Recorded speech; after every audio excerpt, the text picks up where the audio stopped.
여러분, 무언가를 간절히 갈망해 보신 적이 있으십니까? 내가 간절히 바라는 것, 또한 그것을 얻기 위해서 여러분들 발버둥 쳐본 적이 있으십니까? 네, 최근에 그냥 제가 머리를 그냥 식힐 겸 그냥 소설을 그냥 좀 읽어봤습니다. 최근에 읽은 소설이 메리골드의 마음 세탁소라는 책인데, 그냥 이 책의 내용에 보면 주인공이 지은이라는 여자입니다. 이 지은이 살아가고 있는 마을이 아름다운 마을입니다. 이 마을에 사는 사람들은요, 특징이 있습니다. 다른 사람들을 행복하게 해주는 능력들을 다 가지고 있는 거죠. 그래서 이 마을에는 염려와 불안이 없습니다. 왜? 다른 사람들을 행복하게 해주는 사람들만 모여있기 때문에 서로의 그런 부족함들을 채워주다 보니까 불안과 염려가 없는 거죠. 근데 그 중에서 이 주인공 지은은요, 두 가지 특이한 능력을 가지고 태어납니다. 첫 번째가 뭐냐면 타인의 슬픔에 공감하고 그걸 치유하는 능력입니다. 그리고 두 번째 능력이 뭐냐면 꿈을 현실로 만드는 능력입니다.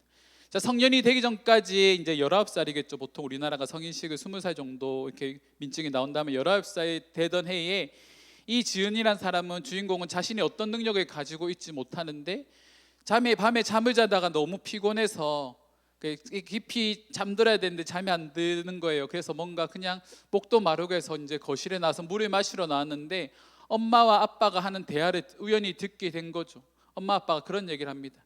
이제 지은이에게 능력이 발현되는 것 같은데, 능력이 나타나야 될 것 같은데 이걸 얘기해야 될까요? 말아야 될까요? 라고 이렇게 대화를 한 얘기들을 듣습니다. 지은이가 이제 두 가지 능력을 가지고 태어났다는 것을 부모님께서 알고 있었기 때문에 이 능력을 잘못 사용되면, 첫 번째 능력은 다른 사람의 마음을 회복시켜주는 능력이니까 괜찮은데, 두 번째 능력이 무서운 거죠. 꿈이 현실이 되는 거, 발현이 되면 어떤 일이 일어날지 모르는 거죠. 근데 그렇게 대하는 이야기를 주인공 지은이 들은 겁니다. 이 내용의 스토리상 이 부모님이 나눴던 그 대화 내용들을 지은이가 다 듣지는 못하고 잘 기억하지는 못하지만, 이 다음날 그 아빠 엄마의 대화 속에서 꿈에 대한, 자신의 능력에 대한 이야기를 들은 이 지은이 그날 밤에 불안한 마음에서 잠이 드는 거죠.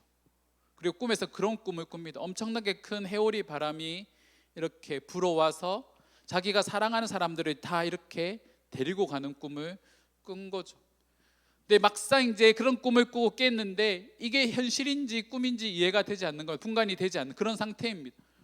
근데 눈을 떠보니까 집은 폐허가 되어 있고 주변에 아무도 없는 거죠. 그 불안한 마음, 자신에게 특별한 능력이 있다라는 이 얘기를 듣고 그 불안한 마음이 그대로 꿈으로 나타났고 그게 현실이 되어버린 겁니다. 그래서 지은은요, 그 평생의 꿈이 뭐냐면, 희망이 뭐냐면 다시 한번 부모님을 만나는 것을 희망하며 살아가기 시작을 합니다. 그렇게 수천 년이라는 시간을 보내는 거죠. 근데 수천 년이라는 시간을 보내면서 이 지은이 항상 꿈꾸는 게 뭐냐면 언젠가는 부모님을 만날 수 있다라는 이런 생각들을 가지고 살아갑니다. 그런 희망들을 가지고 살아가다 사람들을 한 명, 두 명 만나면서 인연을 이렇게 맺는데, 그 사람들은 한 사람씩 두 사람씩 떠나가는 거죠. 왜냐하면 자기는 늙지 않는데 주변 사람들은 다 늙어 죽으니까, 그것들 자신이 늙지 않는다라는 것, 죽지 않는다라는 것을 들키지 않기 위해서 어느 일정 시간이 되면 그 사람들의 곁을 떠나는 겁니다. 그러니까 곁에 남아있는 사람들이 없는 거죠. 그렇게 철저하게 고립이 되어서 한 가지, 부모님을 다시 만날 수 있다라는 희망을 가지고 살아가게 됩니다.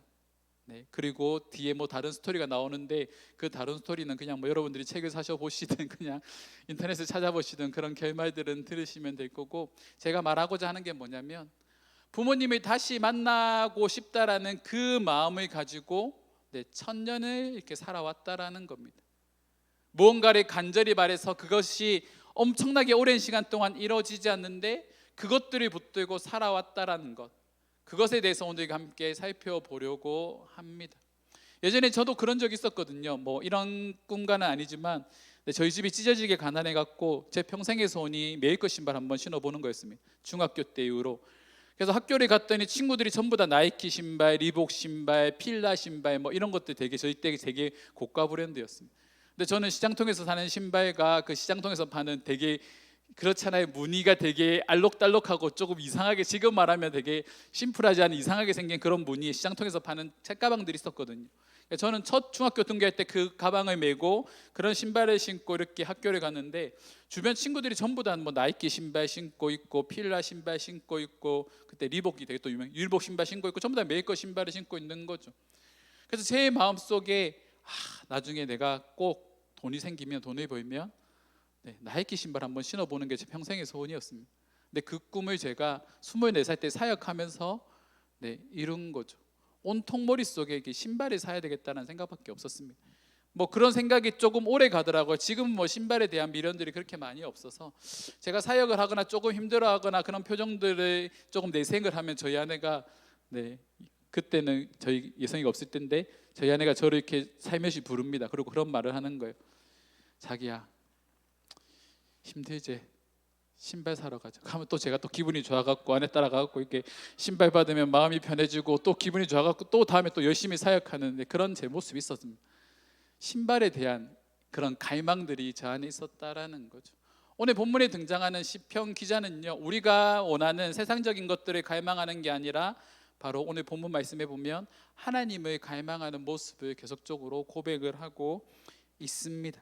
우리 본문으로 봅시다. 본문에서 계속적으로 이렇게 등장하는, 반복적으로 등장하는 표현이 있습니다. 다 비슷한 뉘앙스죠. 1절의 말씀에 보면 주의 장막이라는 표현이 있고요, 2절에는 여호와의 궁전, 3절은 주의 제단, 4절에는 주의 집, 5절에는 시온, 또한 10절에는 주의 궁전과 성전이라는 표현이 반복적으로 등장을 합니다. 이것들의 공통점이 뭘까요? 다 같은 표현이지만 바로 하나님의 임재가 있는 곳입니다. 어떤 이유인지 모르게 시편 기자는 하나님의 성전으로 나아가고 싶은데 나아갈 수 없는 상황에 놓이게 되었습니다. 그렇잖아요. 하나님의 성전에 너무 나아가고 싶고 나아가지 못하는 그런 상황들이 놓이니까, 어떻게 보면 이 하나님의 성전에 나아가지 못하는 것 때문에 상사병 같은 것이 걸린 상태입니다. 그런 고백들이 84편 1절 말씀에 그대로 담겨 있습니다. 우리 1절 말씀 함께 읽겠습니다. 만군의 여호와여, 주의 장막이 어찌 그리 사랑스러운지요.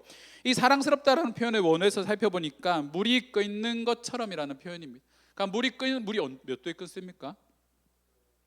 100도에 끓습니다. 끓는 점이 100도죠. 99도가 돼도 물이 끓지 않습니다. 그런데 물이 끓는다라는 건 그 끓는 점에 도달했다라는 겁니다.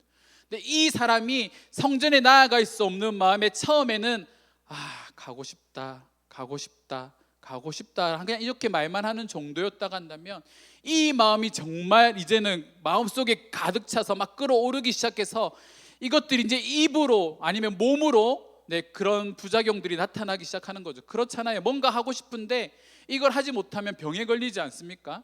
제가 예전에 아이들이 만나고 싶은데 교회에서 아이들이 만나러 나가지 못하게 하니까 병이 나더라고요.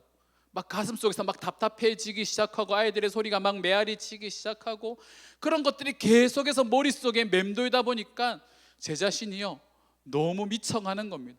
그때 제가 잠깐 중독에 빠진 적이 있습니다.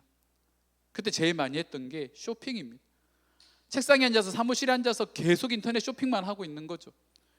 예전에 같으면 아이들 만난다고 아이들 만나면서 밥 사주고 이렇게 돌보면 돈을 쓸 텐데, 계속 인터넷에 앉아서 뭐 쓸데도 없는 그냥 아무거나 뭐 그냥 자지구리한 거 하나 둘, 제가 또 소심해서 비싼 건 안 사거든요. 자지구리한 계속 이것만 사고 있는 겁니다.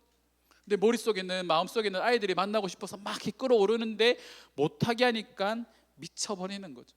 시편 기자도 그런 상황인 겁니다. 하나님의 성전에 나아가고 싶은데 이 마음이 이제는 100%가 되어버린 겁니다. 그래서 이 사람이 어떤 상태까지 놓이게 되냐면, 우리 2절 말씀 한번 읽어보겠습니다. 2절입니다. 내 영혼이 여호와의 궁전을 사모하며 새약하며 내 마음과 육체가 살아계신 하나님께 부르신나이다. 자, 궁전을 사모하여 뭐였다고요? 새약해졌답니다. 여러분, 우리가 예배를 사모하는 마음이 있는데 예배의 자리 못 가서 여러분들의 몸이 새약해진 적이 있습니까? 몸에 병이 난 적이 있는가요? 아마 없을 겁니다. 뭐 지금처럼 뭐 인터넷이 발달해서 뭐 온라인으로 예배를 드릴 수 있는 상황이면 이런 마음들이 우리에게 없겠죠. 근데 예전에 우리 믿음의 선배들은요, 예배의 자리로 나오기 위해서 2시간씩 3시간씩 강을 건너고 산을 넘어서 이렇게 예배의 자리에 나왔습니다. 그만큼 간절했다라는 거죠. 그들이 이 예배를 통하여서 받아왔던 그 은혜와 그리고 그 기쁨의 감격과 하나님께서 주시는 위로가 너무 크다 보니까 시간적인 문제나 공간적인 문제, 이것들이 문제가 되지 않는 겁니다. 우리는 시간이 없어서 예배를 못 드린다고 말하지만 없던 시간까지 쪼개서 이 사람들은 예배 자리에 무조건 참석할 수 있도록 그렇게 했던 우리 믿음의 선배들도 있었다라는 거죠. 이 시편 기자는 이제 내가 하나님의 성전에 여호와의 궁전을 사모하여 몸이 점점 쇠약해져 간다라고 말합니다. 심지어요, 내 마음과 육체가 살아계신 하나님께 부르짖는다라고 말을 하고 있는 거죠. 교회 가고 싶어, 교회 가고 싶어, 예배 드리고 싶어, 이런 말들이 이제 터져 나오기 시작을 하는 겁니다. 근데 그렇게 못하는 상황이 너무 괴로운 거죠. 3절 말씀해 보니까 이 시편 기자가 또 뭐라고 고백하냐면 어떤 대상들을 부러워하기 시작합니다. 그 대상이 뭡니까? 주의 제단에 집을 짓고 사는 참새와 제비를 부럽다라고 표현합니다. 자신은 성전으로 나아가지 못하고 예배의 자리로 나아가지 못하는데 예배가 뭔지도 모르는 그 미천한 생물들, 참새와 제비들이 그저 성전에 집을 짓고 있는 것조차도 이 시편 기자에게는 부러움의 대상이 되었다라는 거죠. 그리고 4절 말씀엔 그런 고백들을 합니다. 주의 집에 사는 자들이 복이 있다. 왜냐하면 그들은 하나님을 마음껏 찬양할 수 있기 때문이다 라고 말하는 거죠. 우리가 하나님을 마음껏 예배하고 찬양할 수 있는 환경들을 다 갖춰놓고 신앙생활을 하고 있습니다. 근데 우리는 이것이 우리에게 기쁨이고 감사의 제목인지 우리는 알지 못하는 거죠. 우리가 오늘 오전 예배에서도 비슷한 뉘앙스의 말씀을 들었습니다. 계속적으로 그걸 익숙하게 하다 보니까, 계속적으로 반복적으로 그걸 하다 보니까 이것이 귀한 것인지 우리가 모르는 거죠. 제가 아는 한 분이 그런 고백을 하더라고요. 부모님이 돌아가시고 나니까 제일 그리운 게 뭐냐면 엄마가 끓여준 된장찌개랍니다. 저도 한 번씩 이렇게 김치찌개를 먹으면 저희 어머니가 끓여주신 그 김치찌개가 생각날 때가 참 많이 있습니다. 익숙한 거죠.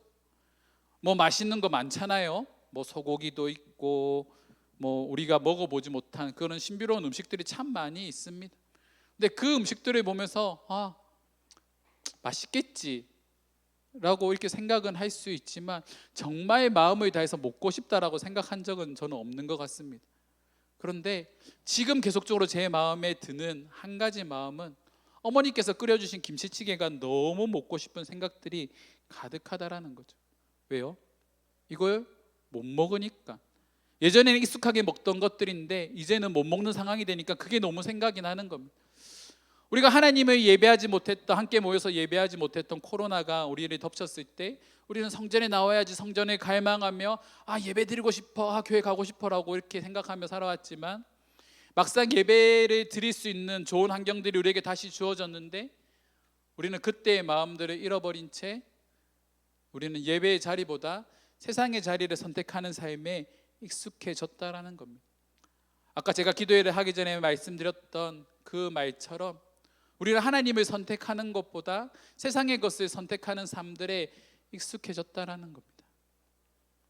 근데 이 시편 기자는요, 그런 것들보다 하나님의 성전, 하나님의 임재가 있는 그 자리를 더 사모하고 있다라는 거죠. 시편 기자는 복 있는 사람들에 대해서 이런 고백들을 합니다. 5절 말씀입니다. 5절에 보면 첫 번째로 하나님과 연합하는 자들에게는 복이 있다고 말합니다. 하나님과 연합한다라는 게 무슨 의미겠습니까? 하나님과 함께 동행하는 것, 하나님과 함께 삶을 살아가는 자들이 복이 있다라는 거죠. 그리고 그런 삶을 살아가는 자들이 어떤 자들입니까? 하나님의 성전을 갈망하는 자들입니다. 예배를 사모하고 말씀을 사모하는 자들이 바로 하나님과 연합하는 자들이죠. 또한 두 번째로 시편 기자가 말하고 있는 복 있는 사람은요, 예배의 자리로 나아갈 수 있는 자들이 복이 있다라고 말합니다. 하나님과 연합하고 예배의 자리로 나아갈 수 있는 것, 이것이 우리가 진정으로 누릴 수 있는 그런 복된 삶이라는 겁니다. 우리는 하나님과 동행하며 하나님을 예배할 수 있는 예배의 자리로 나아가야 됩니다. 때를 얻든지 못 얻든지 하나님을 갈망하는 마음으로 예배의 자리를 사모하지 않는다면 우리의 믿음은 결코 성장하지 않는 겁니다. 한 번에 은혜를 받았다고 하면 여러분 믿음이 성장할까요? 절대로 믿음은 그렇게 성장하지 않습니다. 믿음은요, 철저하게 하나님을 선택하는 자, 하나님께 나아오는 자들에게 주시는 하나님의 은혜입니다. 우리는 그 은혜를 누려야 하는 거죠. 그 은혜를 누리기 위해서 우리가 어떻게 해야 되겠습니까? 시편 기자는요, 그와 같은 삶을 6절에서 다음과 같이 말합니다. 그들이 눈물 골짜기로 지나갈 때에 그곳에 맑은 샘이 있을 것이며 이른 비가 복을 채워 주나이다. 하나님의 인자심을 경험하기 위해서 시온의 대로로 가는 사람들이 있습니다. 예배 자리로 나아오는 사람들이 있습니다. 그런데요, 예배를 드리러 나아가는 그 자리가 쉽지 않습니다. 시편 기자가 6절에서 그런 말을 하는 거죠. 눈물 골짜기를 지난다. 어떻게 시온의 대로로 가는 그 예배의 자리로 가는 그 자리가 어떻게 눈물의 골짜기가 될 수 있을까요? 우리에게 예배의 자리로 가는데 이 예배의 자리에 많은 시련이 있다고 한다면, 문제들이 있다고 한다면 여러분들 그 예배의 자리로 여러분들 기쁜 마음으로 나아가시겠습니까? 그렇지 않을 겁니다. 우리가 하나님을 인격적으로 만나고 하나님을 경험하게 되었을 때에 우리 안에 날마다 기쁨이 있고 예배의 자리를 계속적으로 사모하는 마음들이 있지만, 우리가 그 은혜의 자리에 머무는 삶이 아니라 우리는 세상 속에서 살아가는 사람들이기 때문에 그 세상 속에서 세상의 가르침과 세상의 길로 나아가고 있다가 다시 한 번 더 믿음의 자리로 나아가려고 하는 그 과정에서 우리에게 수많은 문제들이 발생한다라는 거죠. 이번 주에 우리 교회에 대해서 안 좋은 말이 이렇게 흘러나오기도 했고, 그리고 우리가 예배 드리고 교회 다니는 것만으로도 수많은 사람들이 우리를 비방하고 우리를 욕하는 시대를 우리가 살아가고 있습니다. 교회를 다닌다라는 것 자체가 어떻게 보면 잘못된 시선으로 세상 사람들이 우리를 바라보고 있는 그 시대를 우리가 살아가고 있다라는 거죠. 근데 이런 시대 속에서 우리가 믿음을 드러낸다, 우리가 이 교회 다닌다고 말한다, 이 모든 것들이 쉽지 않은 모습입니다. 어떻게 보면 우리가 예배의 자리로 나오기 전까지 우리는 일상의 삶 속에서 많은 문제들을 경험할지도 모르겠습니다. 그런데요, 그 모든 시간들이 우리에게 눈물의 골짜기와 같은 시간들이지만 이 시편 기자가 어떤 고백을 합니까? 그곳에, 그 눈물의 골짜기를 지나갈 때에 그곳에 맑은 샘이 있다라고 말합니다. 다시 말해서 우리가 하나님께서 주시는 은혜를 누리기 위해서는 그런 눈물의 골짜기와 같은 강야와 같은 그 시간을 우리가 보내야 한다는 거죠. 왜 그 시간들을 보내야 될까요? 우리도 평탄하게 살고 싶지 않습니까? 우리도 우리의 삶이 평탄하고 아무런 문제가 없었으면 좋지 않겠습니까? 근데 왜 하나님께서 우리에게 눈물의 골짜기를 허락하실까요? 하나님은 우리를 누구보다 잘 아시는 분이시기 때문입니다. 내 삶이 평탄하면 우리가 기도하겠습니까? 내 삶에 아무런 문제가 일어나지 않는다면 여러분들 기도하실까요? 기도하지 않을 겁니다. 왜요? 지금 나의 모습을 보면 내가 그렇게 하고 있지 않기 때문에, 지금 나의 모습을 보면 내가 그렇게 하고 있지 않기 때문에 나는 여전히 기도하지 않는 사람으로 우리 삶이 평탄하면 그렇게 흘러갈 겁니다. 그래서 하나님께서 우리에게 고난을 주시는지도 모르겠습니다. 아까 메리골드 책 잠깐 얘기했는데 이 책에 보면 그런 말합니다. 사람들은 저마다 마음속에 각자의 얼룩을 가지고 살아간다고 말합니다. 근데 이 얼룩이요, 상처입니다. 마음속에 힘든가 어려움들을 사람들은 다 안고 살아간다라는 거죠. 근데 나중에 이 지은이라는 사람이 마음 세탁소를 하게 됐는데, 이 지은이라는 이 주인공의 능력이 뭐냐면, 이 사람들이 가지고 있던 불안함과 그런 걱정되는 마음들이 이 주인공 지은이가 준 옷을 입고 흰 옷을 주는데, 흰 옷을 입고 있으면 그 흰 옷에 얼룩이 나타나기 시작하는 거죠. 그리고 얼룩이 다 나타나기 시작하면 그 지은이라는 그 주인공이 이 옷을 빨기 시작을 합니다.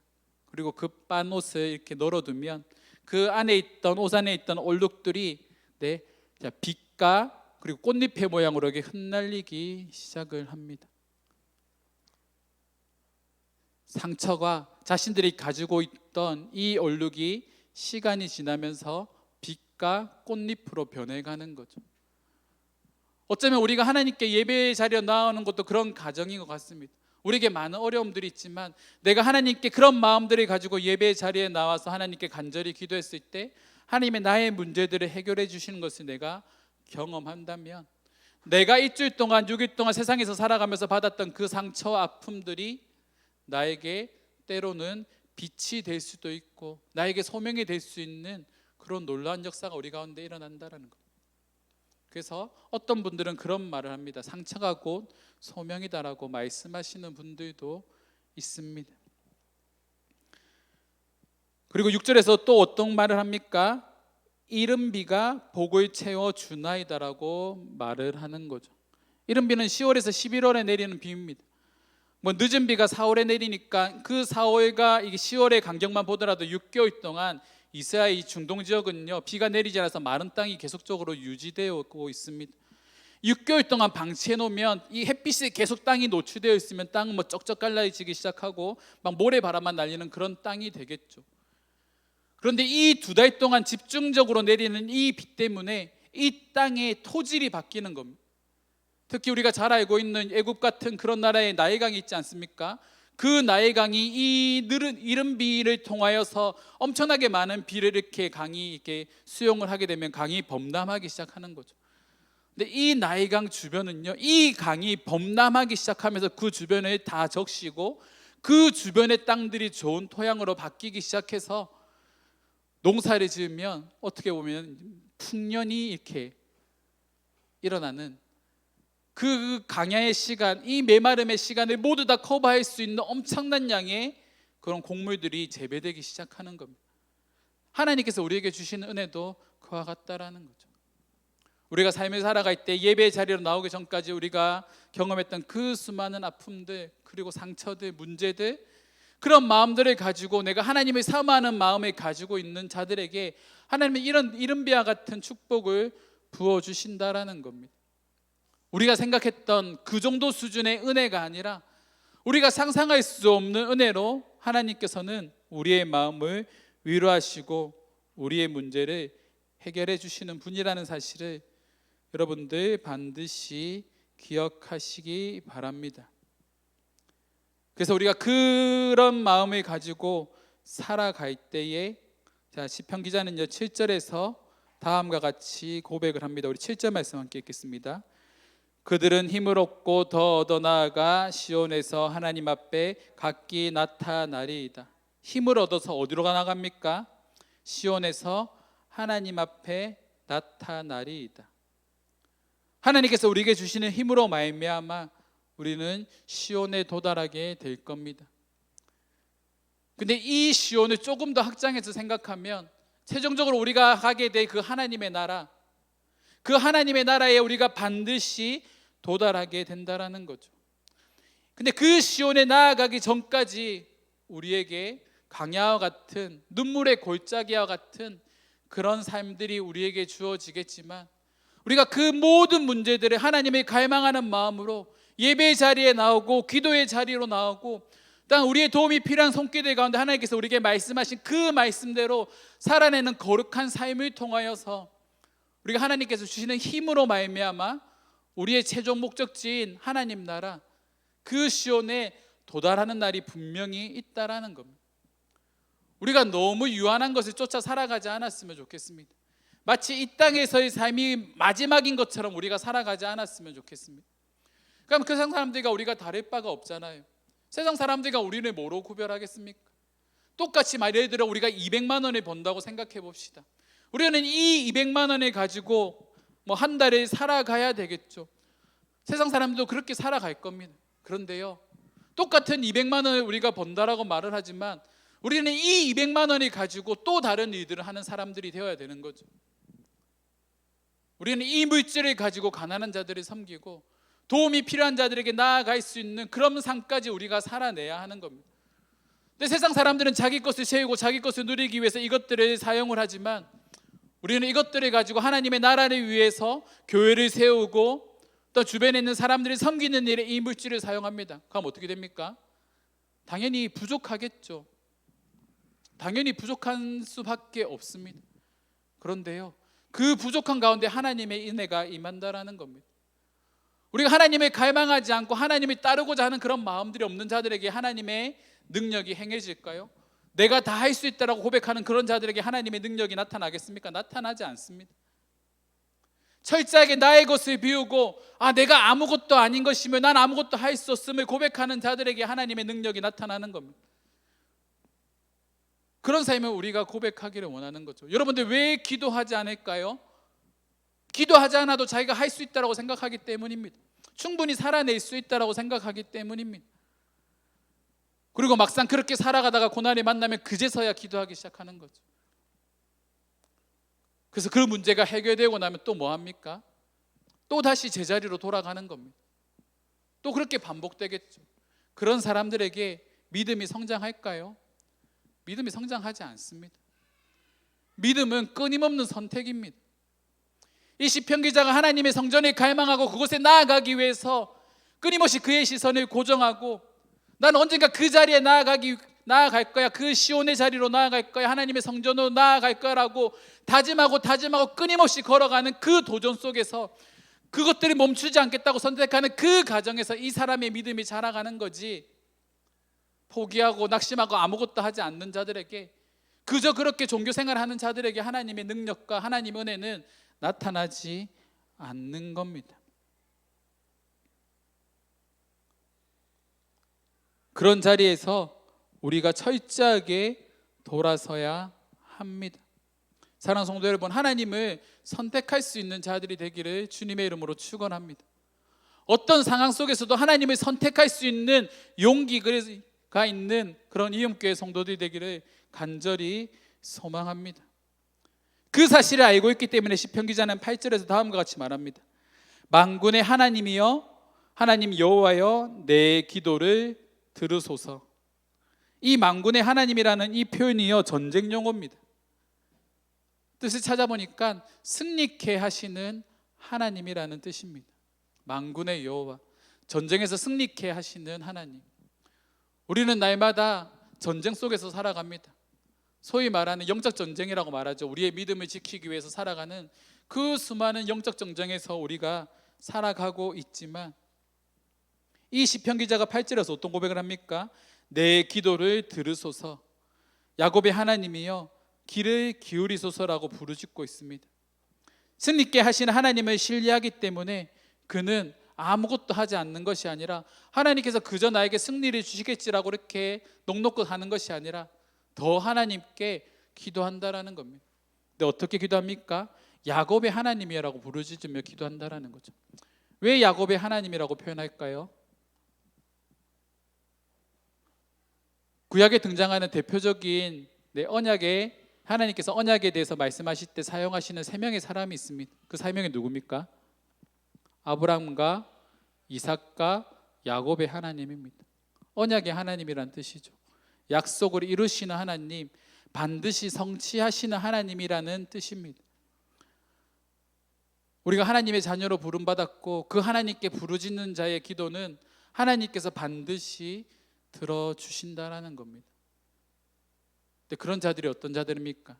우리가 오늘 아주 오전 말씀에도 들었다시피 자신의 본분을 다하는 사람들, 하나님을 경외하는 사람들, 그런 자들의 기도를 하나님께서 들으신다라는 거죠. 그리고 이어서 9절에서는 우리 방패이신 하나님이라고 고백을 하고 있습니다. 모든 문제들을 막아주시는 하나님, 모든 공격으로부터 나를 지켜주시는 하나님, 그 하나님이 자신의 하나님이심을 이 시편 기자가 고백하고 있습니다. 그리고 10절에서 이런 고백을 하는 거죠. 우리가 정말 많은 찬양으로 고백했던 그런 시편의 고백입니다. 우리 10절 말씀 함께 읽겠습니다. 주의 궁전에서의 한날이 다른 곳에서의 첫날보다 나은즉 악인의 장막에 사는 것보다 내 하나님의 성전 문지기로 있는 것이 좋사오니. 주의 궁전에서 하나님의 임재가 있는 그 자리에서 하루를 살아가는 것이 악인들의 장막에 거하는 것보다 낫다. 악인들의 장막에 사는 것보다 낫다라고 고백합니다. 여러분, 하나님에 거하는 그 하루의 삶과 세상에서 살아가는 그 천일의 삶 중에 여러분들은 어떤 삶을 선택하시겠습니까? 하나님 안에서의 그 한나를 위해서 여러분들은 무엇을 선택하시겠습니까? 뒤에 고백, 그런 고백이 있죠. 내 하나님의 성전 문지기로 있는 것이 좋사오니. 이 좋사오니라는 이 단어도 원문에서 찾아보면 선택하다라는 뜻입니다. 다시 말해서 내가 내 하나님의 성전 문지기로 있는 것을 선택하겠다라는 그런 의미입니다. 얼마나 놀라운 믿음의 고백인가요? 문지기로 살기로 선택하겠다라고 말합니다. 부흥하고 성장하는 교회들의 특징들을 이렇게 살펴봤습니다. 근데 그 교회들, 성장하는 교회들의 특징이 뭐냐면 수많은 사람들이요, 더 낮은 곳으로 가서 섬기겠다라고 선택하는 교회였습니다. 그런 성도들이 많은 교회가 성장을 하더라고요. 한없이 편하게 신앙생활하는 것에 익숙하는 것이 아니라 불편한 것을 선택하고 그곳에서 섬기는 사람들이 많아질수록 교회가 성장한다라는 겁니다. 우리 교회가 이런 모습을 회복했으면 좋겠습니다. 과거 이야기하는 것도 싫고 우리는 이제 앞만 보고 나아가야 되겠지만, 우리가 과거에 우리 교회가 성장했던 가장 큰 원동력에는 끊임없이 세상을 향해서 섬기러 나아갔다라는 겁니다. 끊임없이 거리로 나가 아이들을 만나고 노숙인을 돌보고 그런 여러 가지 끊임없는 사역들을 잘 감당할 때에 우리 교회가 가장 건강하게, 가장 행복하게 세워져 가고 성장했던 모습을 우리는 개척 초기 때 지켜봤습니다. 사랑하는 성도 여러분, 그와 같은 모습을 우리가 다시 한번 회복할 수 있게 되기를 주님의 이름으로 축원합니다. 그렇게 하기 위해서 지금 저와 여러분들의 삶이 중요합니다. 여러분들의 보여지는 그 삶과 여러분들의 말과 행동이 중요합니다. 우리가 6월과 7월 동안 정말 함께 모여서 기도하는 시간들을 가질 겁니다. 특별히 이 자리에 있는 청년들 많이 빠졌지만 청년들 금요 기도에 나와서 함께 기도하기를, 은혜 받기를 선택하십시오. 세상적으로 재밌는 일도 많고 해야 될 일도 많지만 8주입니다. 8주, 6월과 7월, 한 달, 두 달입니다. 두 달 동안 여러분 은혜 받기를 선택하고 하나님을 선택해 보십시오. 그리고 이 두 달 사이에 하나님을 선택했을 때 여러분들에게 어떤 일이 일어나는지, 이 시편 기자의 고백처럼 주의 공전에서 머무는 그 시간들을 선택했을 때에 여러분들에게 어떤 일이 일어나는지 여러분 한번 경험해 보시기 바랍니다. 그걸 경험하면 여러분들의 마음속에 하나님에 대한 갈망들이 더 불같이 일어나지 않겠습니까? 내 마음속에 하나님을 향한, 하나님을 더 만나고자 하는 간절함들이 내 마음속에 일어나지 않겠습니까? 그저 하나님께서 나를 끌고 가시겠지, 나를 이끌어 가시겠지 라고 막연하게 포기하면서 살아가는 삶이 아니라, 이제는 내가 믿음의 길에 접어들었고 구원받은 자가 되었다고 한다면 이제는 내가 스스로 하나님을 선택할 수 있는 결단이 필요할 때입니다. 이 시편 기자처럼 하나님의 성전에 갈망하는 마음으로, 마음속에 물이 끓는 것처럼 뜨거운 마음을 가지고 하나님의 성전을 갈망하는 것처럼 저와 여러분들에게 하나님의 성전을 향한 갈망이 있기를 주님의 이름으로 축원합니다. 말씀을 마무리하겠습니다. 지난주 말씀드린 한 책의 내용이 있습니다. 습관의 디테일이라는 책의 말씀을 한 번 더 인용하려고 합니다. 좋은 습관을 만들기 위해서는 하고 싶은 행동을 정해서 작게 쪼개고 일상 속에서 자연스럽게 끼워 넣을 곳을 찾고 그것을 꾸준히 해나가는 것이다. 근본적인 변화를 위해서는 작게 시작하는 것이 좋다. 여러분들의 일주일 삶 가운데 금요일에 나와서 기도하겠다고 선택하는 거 어떻게 보면 작은 일이지 않습니까? 세상에 나가서 사람들을 만나고 유흥에 빠져서 노는 것보다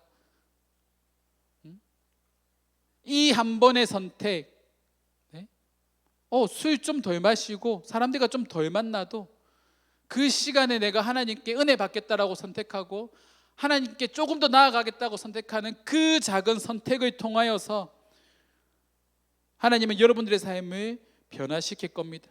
뭐 특정한 시간에 특정한 장소에서 변화되어야지, 이런 변화는 잘 일어나지 않습니다. 그리고 그런 변화들은 그 기간이 되게 짧습니다. 꾸준히 끊임없이 밀어 넣어야 됩니다. 은혜의 자리로, 습관적으로 그 자리에 성장이 있습니다. 우리 여성분들 잘하는 거 있지 않습니까? 저녁 9시 10시마다 줌으로 모여서 기도회를 합니다. 대단하죠. 잠깐 하다 말 줄 알았습니다. 계속 합니다. 심지어 9시에 주일학교 아이들도 기도합니다. 잠깐 하고 말 줄 알았습니다. 그런데 계속 합니다. 대단하죠. 시간에 지키는 거 쉽지 않습니다. 핑계거리가 많죠. 하기 싫은데, 안 하는데, 오늘 좀 피곤한데 그만하고 싶지. 그런 유혹들이 얼마나 많이 있겠습니까? 저도 목사이고 사람인지라 가끔씩 목사 때려칠까라 그런 생각들도 합니다. 그런데 그만두지 않는 건, 그만둘 수 없는 건 제 마음속에 하나님에 대한 갈망함이 있기 때문입니다. 나를 목사로 부르셨는데, 목사를 떠나서 한 사람의 그리스도인으로 부르셨는데, 내가 지금 내 모습 이대로 하나님 앞에 선다면 너는 여전히 부끄러운 모습일 것 같다라는 생각들이 여전히 제 안에 불편함으로 남아 있습니다. 죄송합니다. 여러분들과 비교하고 싶지는 않지만 전 누구보다 정말 열심히 살았다고 생각을 하거든요. 그렇게 신앙생활했다고 자부하고 살아가고 있습니다. 그런데 지금도 부족한 것 같습니다. 지금도 하나님 앞에 당당하게 설 자신이 없습니다. 어쩌면 이 마음들을 평생을 가지고 살아갈지도 모르겠습니다. 그런데 이런 불편한 마음들이 내가 언젠가 하나님 앞에 서게 될 것이다라는 그 생각들을 가지고 살아가는 저의 마음이 끊임없이 발버둥 치게 만든다라는 거죠. 기도의 자리로, 말씀의 자리로, 어떤 다른 사람에게 복음을 전하는 자리로 끊임없이 나를 몰아넣는다라는 겁니다. 사랑하는 성도 여러분, 여러분들이 부르신 그 목적이 세상에게 뒤처지지 않았으면 좋겠습니다. 우리의 목적은 복음을 증거하는 것, 그것이 우리를 부르신 목적입니다. 여러분들이 살아가고 있는 그 삶에, 그 일에 여러분들 짓눌리지 마시고 그 다음 더 먼 곳을 우리가 바라봅시다. 그것들을 통하여서, 그 일들을 통하여서 하나님께서 나에게 무엇을 원하시는지, 직업이 별개의 문제가 아니라, 신앙과 별개의 문제가 아니라 이 직업 속에서도 하나님의, 그래서 우리에게 맡겨주신 사명을 나타낼 수 있는 자들이 되게 해달라고 우리가 함께 기도하며 나아갑시다. 그러기 위해서 우리 안에 주님을 향한 갈망이 있어야 됩니다. 다른 것들에 대한 갈망이 아니라 주님을 향한 갈망, 하나님의 은혜에 대한 갈망, 그런 갈망이 나에게 회복되게 해달라고 우리 함께 기도하며 나가도록 하겠습니다. 함께 기도하겠습니다. 아버지 하나님, 우리 마음 가운데